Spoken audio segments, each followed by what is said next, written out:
औषध संकटर सम्मुखीन होउछि प्रयागराज।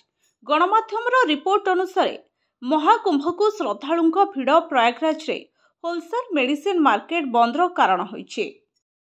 एथिपाई स्थानीय अंचल रे औषध संकट देखा देइछि। संगम और रेल स्टेशन मध्य स्थित मुख्य मार्ग लीडर रोड रे रहिछि होलसेल मेडिसिन सेंटर। जनवरी मध्य भागरु एहा ठीक भाबरे चली पारु नाही।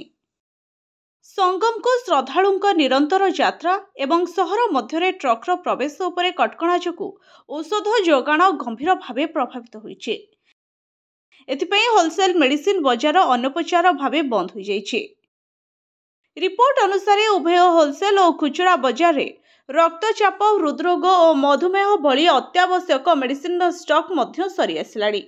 एने अल्लाहाबाद केमिस्ट्री और ड्रग्स संस्थार मुख्य अनिल दुबे कहिसथि गत जनवरी 24 तारिख रु होलसेल औषध व्यवसायी माने ठीक रे व्यापार परिचालना करि पारनाहंती।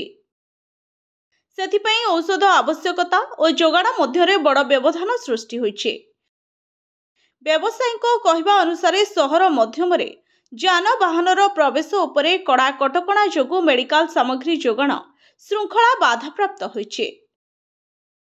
संगठनर सदस्य माने जिला अधिकारी को औषध संकट विषय जणाइबा को अनेक थर प्रयास करछन्ते, किंतु किछि लाभ होई नै बोली Dubey कहछन्ते।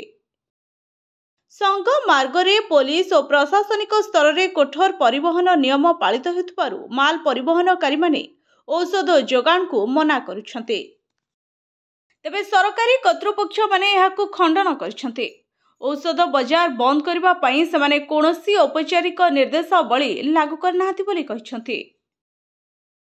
Bureau report HTV Odia.